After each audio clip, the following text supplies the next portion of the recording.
पटकन.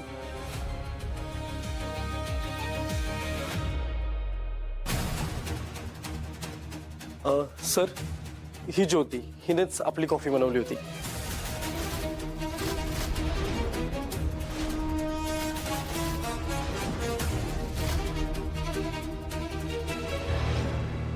ज्योती, तू तू इथे आणि ह्या वेशात? काय म्हणतील आता काका? मला खूप टेन्शन आलंय. हे जर त्यांनी ताई आणि आईला सांगितलं तर? नाही नाही, असं होऊन चालणार नाही. मी काय करू आता? पण तू तर काका, माझी रिक्षा. काय झालं रिक्षाचं? ज्योती, काय विचारतो मी, काय झालं रिक्षाचं? काका, माझी रिक्षा चोरीला गेली. काय? आणि हे तू मला आत्ता सांगतेस? कशी गेली चोरीला? कधी गेली? ज्योती, काय विचारतो मी, कशी गेली रिक्षा चोरीला? काका, ज्या दिवशी तुमच्या दुकानातल्या कामगाराला मी पकडून आणलं ना, त्याच दिवशी रिक्षा चोरीला गेली.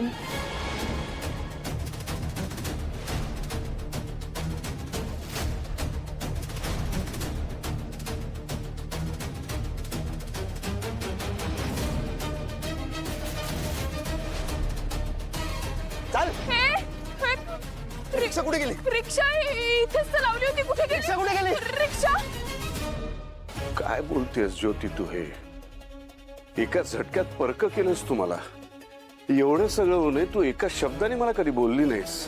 रे, माझी बदनामी होऊ नये म्हणून तू स्वतःचा जीव धोक्यात घातलास आणि त्यात तुझी रिक्षा गेली. वाईट झालं, खूप वाईट झालंय. हे बघ ज्योती, तू आत्ताच्या आत्ता ही नोकरी सोडतेस. नाही काका, मी हा जॉब नाही सोडू शकत. हे बघा काका, माझ्यावर माझ्या अख्ख्या घराची जबाबदारी आहे. आई, घराचे खर्च, कीर्तीचं कॉलेज, तिच्या फिया सगळं बघावं लागणार आहे. त्यामुळे या जॉबची मला खरंच खूप गरज आहे. आणि काका, तुम्ही टेन्शन घेऊ नका. रिक्षा आम्ही शोधतोय. ती जशी मिळेल ना तसं मी ते काम सुरू करेन.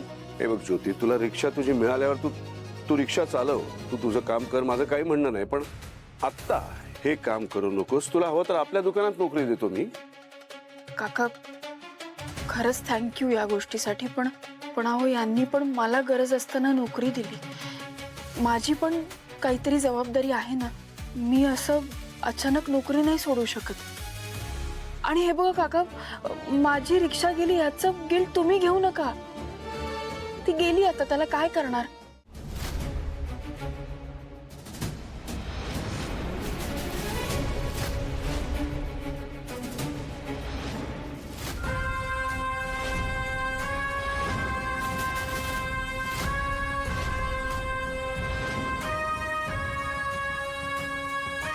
इथं नोकरी करतेस तू? म्हणजे या नोकरीतून तू रातोरात 50,000 रुपये केलेस तर एकदम फास्ट. चमत्कारच आहे की. मी 50,000 उभे केले? काय बोलतायत हे? म्हणजे यांना यांचे पैसे मिळालेत तर? पण कसे? कुणी दिले? साधी सुधी तर रक्कम नाहीये ही.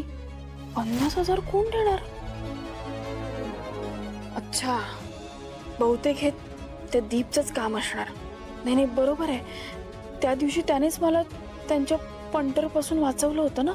आणि रिक्षा गेली आहे हे सगळं त्याला माहितीच आहे. बरोबर. काय चाललंय? ज्योती आणि ह्या माणसामध्ये कसला पैशाचा व्यवहार झाला असणार? ज्योती, तू या माणसाला कसले पैसे देतेस? ते कर्ज घेतलं हिनं माझ्याकडून. रोख 10 लाख रुपये, व्याज वेगळं. हे बघा, आपण जरा बोलूया. नाही बोलूया. मी काय इंटरव्ह्यू द्यायला आलो का इथं? बोलूया म्हणे. पुरुषोत्तम गायकवाड, तुम्हाला तर यातलं शून्य माहिती असेल नाही? सांगतो सगळं डिटेल, अगदी सविस्तर सांगतो. या पोरीनं तिच्या बहिणीचं मोठ्या घरात लग्न करण्यासाठी माझ्याकडून पैसे घेतले. मोठी माणसं, ते काय म्हणतात ते एकदम लॅविश पॉश मोठी माणसं. कसली मोठी माणसं?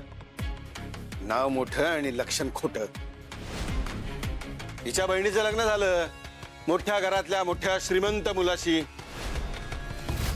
आता हिची बहीण मोठ्या घरातली सून झाली ना, मग माझे पैसे द्यायला काय प्रॉब्लेम आहे? साधं आहे, जायचं आणि पैसे घेऊन यायचे, सोपं आहे एवढे. अहो यांची ऐपत नाही लग्न करायची. मी पैसे दिलेत म्हणून लग्नाचा बार उडवला यांनी. हे बघा तुमच्या पैशांचं अय, बोलतोय ना मी, बोलतोय ना मी अजून. टॉक टाइम संपला नाही माझा, बॅलन्स अजून शिल्लक आहे. किती छान साडी आहे, दादाने एवढं प्रेमाने दिली होती मला. चालली आपली तिने. काय करू आता ह्या साडीचं? नेसता पण येणार नाही, मला टाकवत पण नाहीये.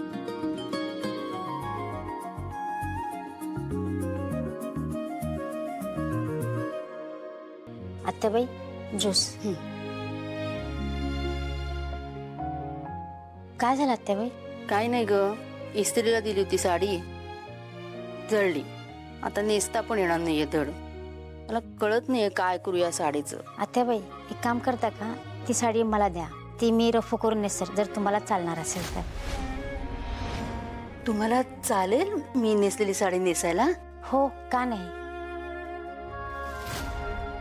चालेल ना. घे.